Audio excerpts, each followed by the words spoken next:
Hello दोस्तों, आज के इस वीडियो में हम औसत का पार्ट सेकंड करने वाले हैं। और यदि आप में से किसी ने अभी फर्स्ट पार्ट नहीं देखा है औसत का तो वो देख लें, क्योंकि आपको जो सेकंड पार्ट देखोगे तो आपको समझ में नहीं आएंगे, क्योंकि इसमें थोड़े से जटिल क्वेश्चन है। तो आप फर्स्ट पार्ट ज़रूर देख लीजिएगा। ठीक है, तो वीडियो स्टार्ट करते हैं हम। तो फर्स्ट वीडियो हमने 14 क्वेश्चन किए थे। ठीक है, अब हम आगे और स्टार्ट करते हैं। आज का जो फर्स्ट क्वेश्चन है वो बोल रहा है कि एक कक्षा के 20 विद्यार्थियों का औसत भार 50 किलोग्राम है। यदि 5 विद्यार्थी और शामिल हो जाएं तो औसत भार में 2 किलोग्राम की वृद्धि हो जाती है। तो आने वाले नए विद्यार्थियों का कुल भार कितना होगा? तो इसमें फर्स्ट में इसने बोला है कि 50 विद्यार्थियों का औसत भार, नहीं सॉरी 20 विद्यार्थियों का औसत भार 50 किलोग्राम है। ठीक है, औसत कैसे निकालते हैं वो आपको पता ही है, जो हमने फर्स्ट पार्ट में किया है। ठीक है, जितने विद्यार्थी दिए हैं और जितना किलोग्राम दिया है फर्स्ट में, हम उन दोनों का गुणा कर देंगे। ठीक है, तो उसने दिया है कि 20 विद्यार्थियों का औसत भार कितना है? 50 किलोग्राम। ठीक है, तो हम 50 किलोग्राम गुणित 20 विद्यार्थी कर देंगे। ठीक है, तो अपना कितना आता है? जी आएगा 1000 kg। ठीक है ना। सेकंड, अब वो आगे बोल रहा है ठीक है, यदि 5 विद्यार्थी और शामिल हो गए। ठीक है, अब इधर पे हमने 5 इसमें प्लस कर दिया। ठीक है, तो कितने हो गए? 25। 5 विद्यार्थी और शामिल हो गए। ठीक है, तो वो बोल रहा है कि 2 किलोग्राम की वृद्धि हो जाती है। ठीक है, तो हमने भी इधर पे 2 किलोग्राम की वृद्धि कर देंगे इधर पे। ठीक है, तो कितना हो गया? ये हो गया 52, प्लस किया है तो इधर हो गया 52 और इधर 5 विद्यार्थी और वृद्धि हो गई। तो हम क्या करेंगे? इन दोनों का भी गुणा कर देंगे। ठीक है, तो कितना आएगा? आएगा अपना 1300 kg। ठीक है ना। अब हम क्या करेंगे? तो आगे बोल रहा है तो आने वाले नए विद्यार्थी का कुल भार कितना होगा? तो जो संख्या अपने पास आई है ना, तो हम क्या करेंगे? ये 1300 माइनस 1000 कर देंगे सिंपल। ठीक, और करने के बाद हमारे पास आंसर भी आ गया। कितना आया? 300। तो आने वाले नए विद्यार्थी का कुल भार 300 हो जाएगा। ठीक है भाई, और 300 ही है अपना आंसर। सेकंड क्वेश्चन है हमारे पास कि एक कक्षा में 10 विद्यार्थियों का औसत भार 35 किलोग्राम है। यदि अध्यापक का भार भी शामिल कर लिया जाए, ठीक है, तो औसत में 1 किलोग्राम की वृद्धि हो जाती है। तो अध्यापक का भार कितना होगा? ठीक है, तो हमने पहले फर्स्ट लाइन उठाते हैं। फर्स्ट लाइन में बोल रहा है कि एक कक्षा में 10 विद्यार्थियों का औसत भार।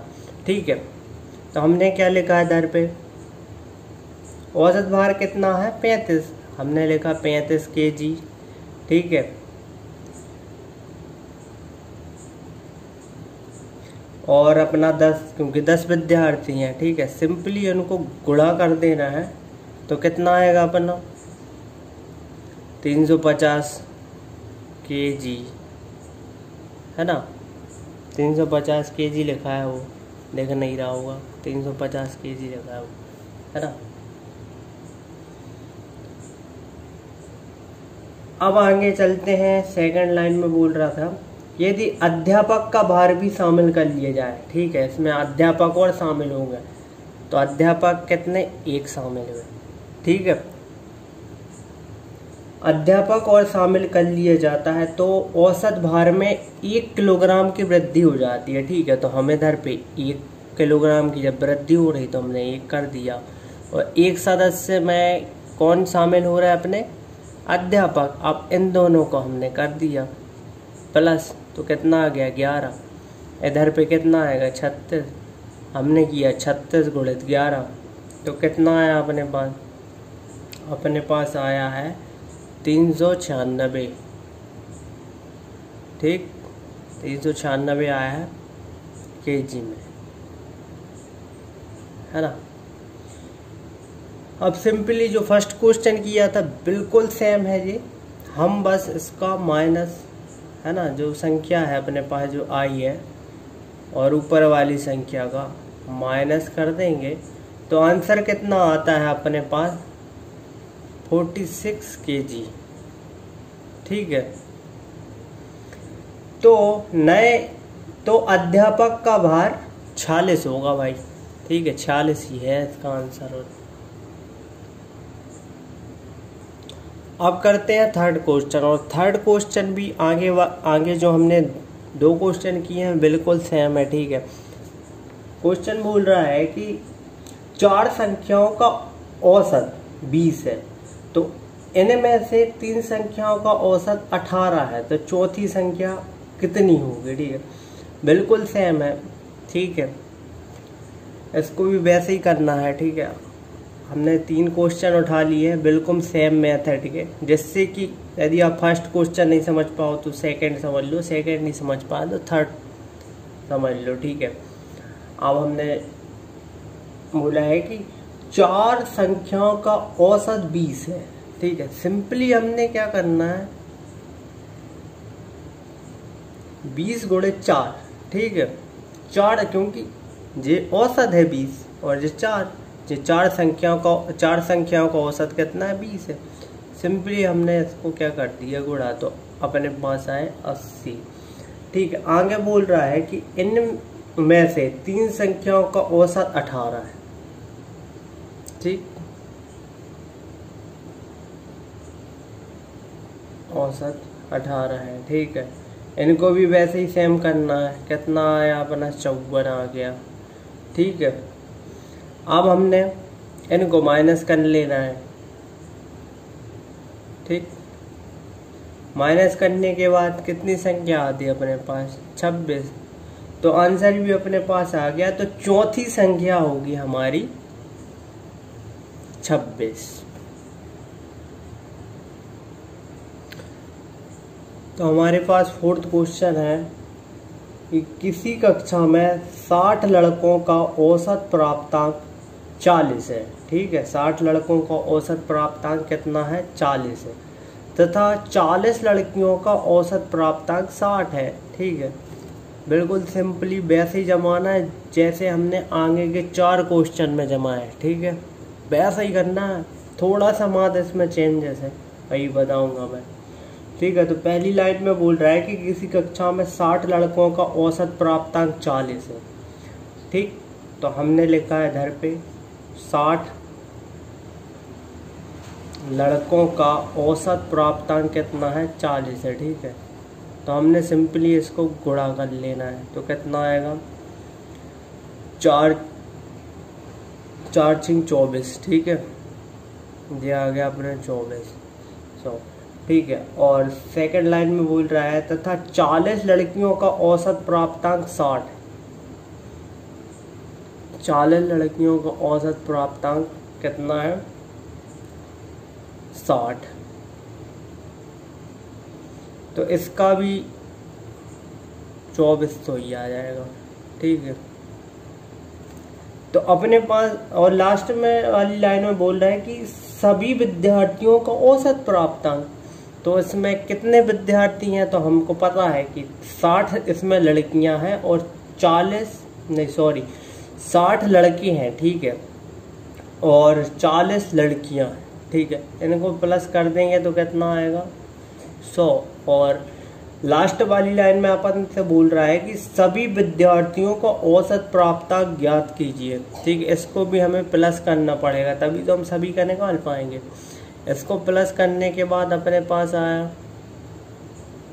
4800। ठीक है, 4800 अपने पास आया, तो अपन ने क्या किया, जो निकाला है ना हमने क्योंकि 100 विद्यार्थी हैं, लड़की और लड़का दोनों मिला के, और इनका कितना आ गया अपने पास 48। तो हमको सिंपली 4800 लिखना है।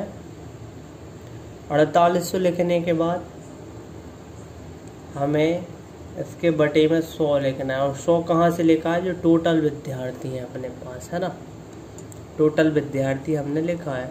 बस इसको हमें काट देना है। अब हमने इसको काट दिया तो अपने पास आंसर कितना आया, अपने पास आया 48। ठीक है, तो अपने पास आ गया है कि सभी विद्यार्थियों का औसत प्राप्तांक होगा 48। ठीक है, इतनी सी बात थी। अपने पास 5वां क्वेश्चन है कि 5 संख्याओं का औसत 20 है। ठीक है, और प्रथम 3 संख्याओं का औसत 21 है और अंतिम 3 संख्याओं का औसत 22 है। तो तीसरी संख्या ज्ञात करो। ठीक है, सिंपली हमको वैसे ही जमाना, बस थोड़ा सा चेंजेस रहेगा। ठीक है, तो अब देखें, वो फर्स्ट लाइन में बोला है कि 5 संख्याओं का औसत 20 है। हमने 5 संख्याओं का औसत कितना बताया है उसे, 20 है। ठीक है, इसको गुणा कर लेंगे तो कितना आ रहा है अपने पास 100। अपने पास आ गया 100। ठीक, 100 आ गया। और दूसरी लाइन में मतलब इससे आगे बोल रहा है कि प्रथम 3 संख्याओं का औसत 21 है। प्रथम 3 संख्या का, प्रथम 3 संख्याओं का कितना बोल रहा है, प्रथम 3 का कितना है, बोल रहा है 21 है। ठीक है, हमने क्या किया, 21 गुणे 3 कर दिया। ठीक है, तो कितना आया अपने पास, 3 3 दूनी 6, आ गया 63। ठीक है, और नेक्स्ट लाइन में बोल रहा है कि अंतिम 3 संख्याओं का औसत 22 है। अंतिम 3 संख्याओं का कितना है, 22। 22 गुणे 3 कितना आ गया अपने पास, 6 आ गया। ठीक है, तो तीसरी संख्या क्या होगी। ठीक है, तो सिंपली हमको इन दोनों को प्लस कर देना है, 63 और 66 को। इनको प्लस करने के बाद क्या आता है, 6 3 9, है ना, और 6 दूनी 12, ये आ गया अपना 129। और अपने पास जो 5 संख्या का औसत दिया था ना, कि 5 संख्याओं का औसत 20 है, तो अपने पास कितना आया था 100। तो हमने इधर पे क्या कर लिया, माइनस, तो कितना आ गया अपने पास आंसर 29। ठीक है, तो तीसरी संख्या होगी अपनी 29, 29 होगी। ठीक है, अपना 6वां क्वेश्चन भी बिल्कुल 5वें क्वेश्चन जैसा है। ठीक है, यह है कि 11 संख्याओं का औसत 10 है और प्रथम 5 संख्याओं का औसत 9 है और अंतिम 5 संख्याओं का औसत 8 है। तो छठी संख्या ज्ञात करो। ठीक है, क्वेश्चन के जैसे जब आएंगे, वो बोल रहा है कि 11 संख्याओं का, है ना,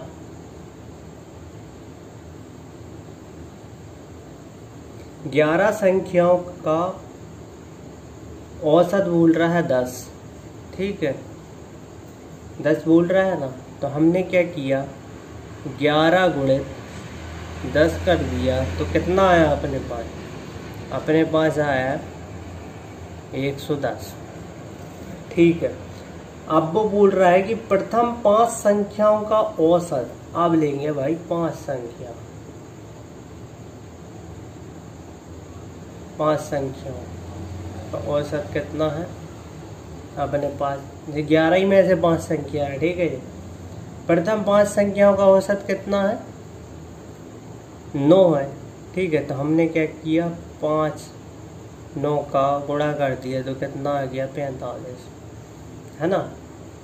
अब वो बोल रहा है कि अंतिम 5 संख्याओं का औसत 8 है।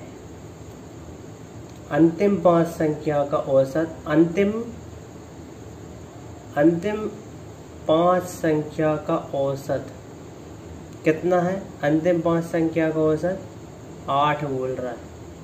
ठीक है, इधर पे भी हम गुणा कर देंगे डायरेक्ट, तो कितना आ गया? 8 पंजे 40 आ गया बना।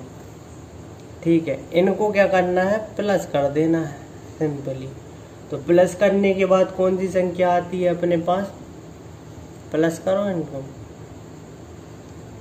अपने पास संख्या आई 85। तो हमने क्या किया, अब जो वाली संख्या लेंगे जो कि मतलब 11 संख्याओं का जो औसत 10 आया था, सिंपली हमने 110 में 85 माइनस कर देंगे। ठीक है, तो आंसर क्या आया अपने पास? आंसर आया 25। ठीक है, तो आंसर अपने पास आ गया। तो छठी संख्या होगी अपने पास 25 होगी। ठीक है, 25 ही होगी।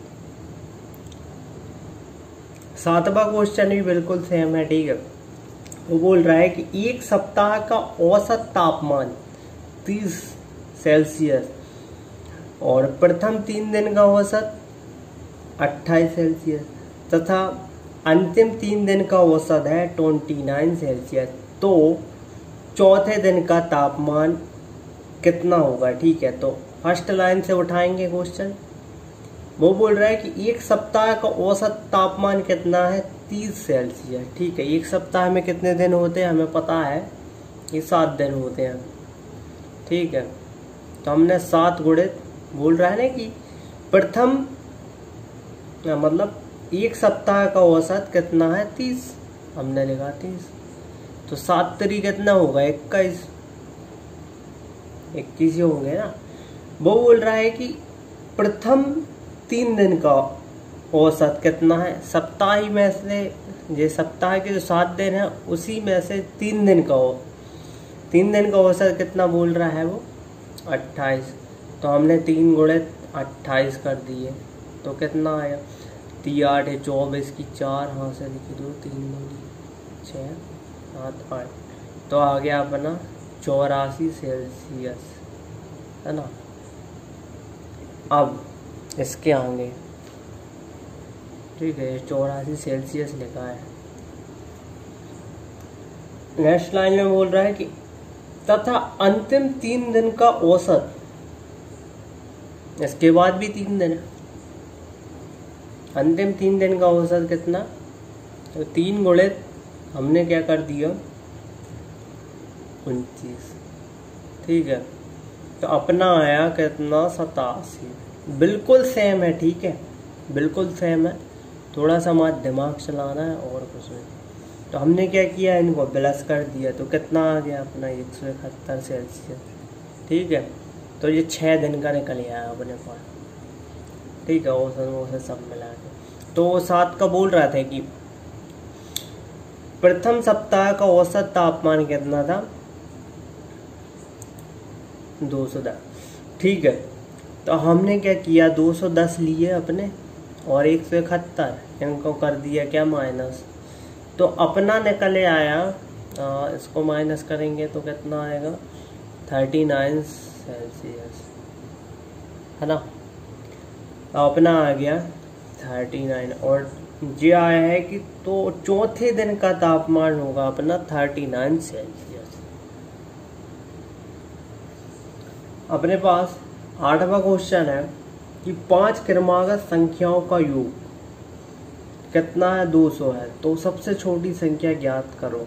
ठीक है, जिसने अनुपात और समानुपात अच्छे से पढ़ा था ना, वो वाली वीडियो देखी होगी ना, तो उससे ये सवाल बन जाएगा। ठीक है, क्वेश्चन है अपने पास कि 5 क्रमागत संख्याओं का योग 200 है। तो हम क्या करते थे? 5 क्रमागत की बात चल रही तो 200/5 कर देते थे। ठीक है, तो 5 चौके कितने होते थे? 20 और 0।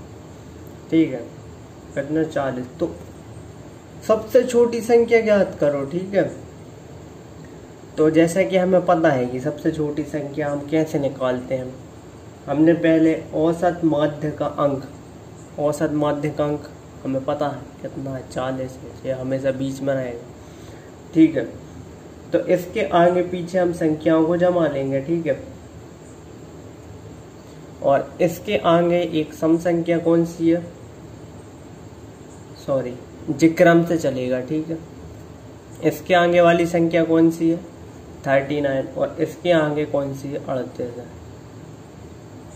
है ना, 38 है ये संख्या। और इसके आगे कौन सी संख्या है 41 और इसके बाद कौन सी है 42। और फर्स्ट लाइन में उसने बोल ही दिया कि 5 क्रमागत संख्याओं का योग 200 है, ठीक है। तो पहले हम इनको देख लेते हैं 1 2 3 4 5, ठीक है जी, 5 ही संख्या है, ठीक है ना। सिर्फ मैं क्रम बता रहा था कि 5 संख्याओं का, तो इनमें से क्या बताना था हमको, सबसे छोटी संख्या कौन सी है। तो इसमें से सबसे छोटी संख्या कौन सी है, आपको दिख रहा होगा सबसे छोटी संख्या अपने पास 38 है, तो इसका आंसर हो जाएगा 38। 9वां क्वेश्चन भी बिल्कुल 8वें क्वेश्चन जैसा है, ठीक है। हर मेथड के हम कम से कम 2 से 3 क्वेश्चन कर रहे हैं, ठीक है, जिससे कि आपको किसी प्रकार की प्रॉब्लम ना जाए। और मान के चलो आप फर्स्ट क्वेश्चन नहीं समझ पाते हो तो सेकंड क्वेश्चन समझ लो, ठीक है। तो बिल्कुल ये क्वेश्चन 8वें क्वेश्चन जैसा है, ठीक है। यदि आप 8वां क्वेश्चन नहीं समझ पाए तो आप 9वां क्वेश्चन अच्छे से देखें, है ना। ये क्वेश्चन है कि 5 क्रमागत विषम संख्याओं का योग, ठीक है।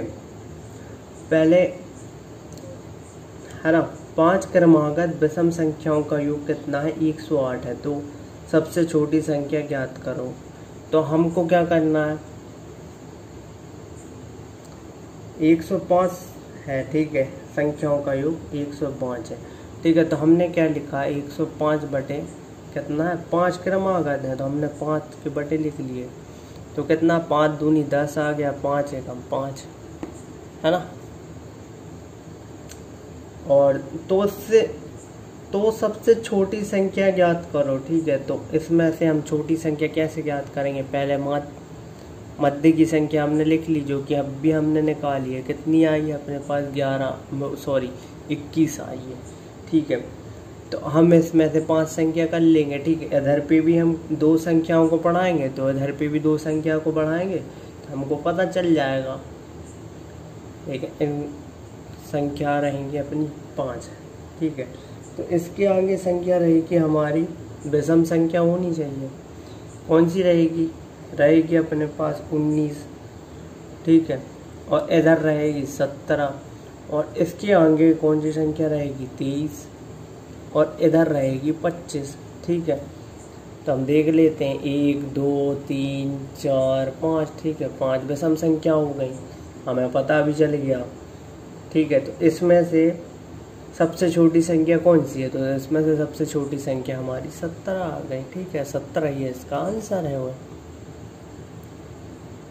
और 10वां क्वेश्चन हमारे पास है, ठीक है। वो बोल रहा है कि एक रेलगाड़ी ए से बी की ओर 60 किलोमीटर घंटा की चाल से जाती है तथा 40 किलोमीटर घंटे की चाल से वापस लौटती है, तो रेलगाड़ी की औसत चाल ज्ञात करो, ठीक है। ऐसे सवाल करने के लिए हमें औसत चाल ज्ञात करने के लिए एक फार्मूला याद करना पड़ेगा। तो फार्मूला हमारे पास है 2ab बटे a प्लस बी, ठीक है। ये छोटा सा फार्मूला है, इसे याद करना पड़ेगा और सिंपली हम इसमें मान रख देना है, ठीक है। वो बोल रहा है कि भाई एक रेलगाड़ी ए से बी की ओर 60 किलोमीटर घंटे की चाल से जाती है तथा 40 किलोमीटर घंटे की चाल से वापस आ जाती है। तो हमने क्या किया 2 गुणित 40, सॉरी हाँ 40 भी लिख सकते हैं, कोई दिक्कत नहीं है, लेकिन 60 गुणित 40। तो वो क्या करती है 60 से जाती है 40 से आती है, तो हमने 60 गुणित 40 कर दिया। और इधर पे नीचे हमने क्या किया 60 प्लस 40 कर दिया, तो कितना आएगा अपने पास आएगा, इधर पे प्लस करने के बाद कितना आ जाएगा 100 और जे हो गया 6 चौके 24 100, है ना, और 2 गुणित, ठीक है। अब हम इसको काट दिए, है ना। काटने के बाद इसको गुणा करने के बाद कितना है, 2 चौके 8 और 2 दूनी 4, तो आंसर आया हमारे पास 48, है ना। तो रेलगाड़ी की औसत चाल हो जाएगी 48, ठीक है, 48 ही इसका राइट आंसर है। तो हमारे पास 11वां क्वेश्चन है, बोल रहा है कि 30 लड़कों का औसत प्राप्तांक 20 है तथा 20 लड़कियों का औसत प्राप्तांक 30 है, तो सभी विद्यार्थियों का औसत प्राप्तांक ज्ञात करो। ठीक है, इसके लिए सिंपली क्या करना है, फर्स्ट लाइन में बोला है कि 30 लड़कों का औसत प्राप्तांक 20 है, तो इधर पे 30 लड़के हैं, ठीक, 30 का औसत प्राप्तांक कितना है, 20 है, तो हमको क्या करना है, गुणा कर देना है, तो कितना आ जाए, 3 दूनी 6, आ गया अपना 600 आ गया, है ना। आगे बोल रहा है तथा 20 लड़कियों का औसत प्राप्तांक 30 है ना। तो हमने जमाया 20 गुणे 30, इसके आगे है 600 और इसके आगे बोल रहा है कि तो सभी विद्यार्थियों का औसत प्राप्तांक ज्ञात करो। ठीक है, इससे पहले हमने क्वेश्चन कर चुके हैं, ठीक है, ऐसे ही मेथड वाला ये फिर से आ गया। ठीक है, तो हम बोला है कि तो सभी विद्यार्थियों को औसत प्राप्तांक ज्ञात करो, तो हमने क्या किया, इसको प्लस कर दिया, तो कितना आ गया, अपने पास आ गया है, ये आ गया है अपने पास 1200, सभी का पूछ रहा है यार। और इसको प्लस किया, तो इसको प्लस करने के बाद कितना है अपने पास, 30 लड़के और 20 लड़कियों को प्लस करने के बाद कितना है अपने पास, 50, और हमने इधर पे लिख लिया 1200/50। ठीक है, अब इसको काट देंगे, कितना, 5 दूनी 10 और 5 चौके 20, तो आ गया अपना आंसर 24, है ना। तो क्या होएगा, तो सभी विद्यार्थियों का औसत प्राप्तांक आएगा 24। तो 12वां और लास्ट क्वेश्चन हमारे पास है आज का, कि प्रथम 9 आभाज्य संख्याओं का औसत कितना है। ठीक है, ये क्वेश्चन कई बार आ चुका है। प्रथम 9 आभाज्य संख्याओं का औसत कितना है, तो पहले हम लिख लेंगे प्रथम 9 आभाज्य संख्या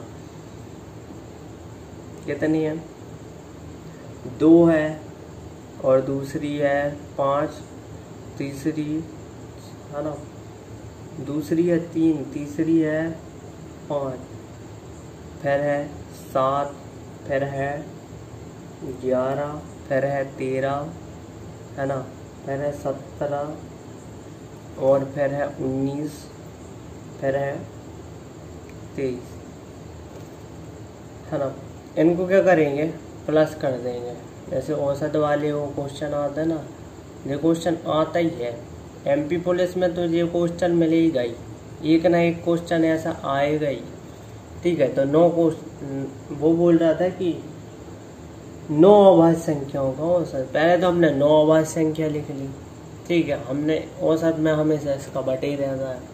ठीक है, तो इनका जोड़ आ जाएगा अपने पास, कितना आएगा, 100 आ गया। सिंपली हमें इसको भाग दे देना है, तो कितना, 9 एकम 9। ठीक है, फिर 1 बचा है, फिर 9 एकम 9, फिर 1 बचा, फिर 1, फिर 1। ठीक है, तो इसका आंसर हो जाएगा 11.11। तो प्रथम 9 अभाज्य संख्याओं का औसत 11.11 आ जाएगा। तो वीडियो कैसी लगी हमें कमेंट करके ज़रूर बताएं। ठीक है, यदि आपके कोई सुझाव हो तो हमें बताएं, जिससे कि हम और अच्छा इम्प्रूवमेंट लेके आ सकें और आपको समझा सकें। ठीक है, यदि कोई प्रॉब्लम आती है तो हमें ज़रूर कमेंट करके बताएं, और भाई वीडियो को लाइक ज़रूर किया करो, है ना। ठीक है, इससे हमें मोटिवेशन मिलता है।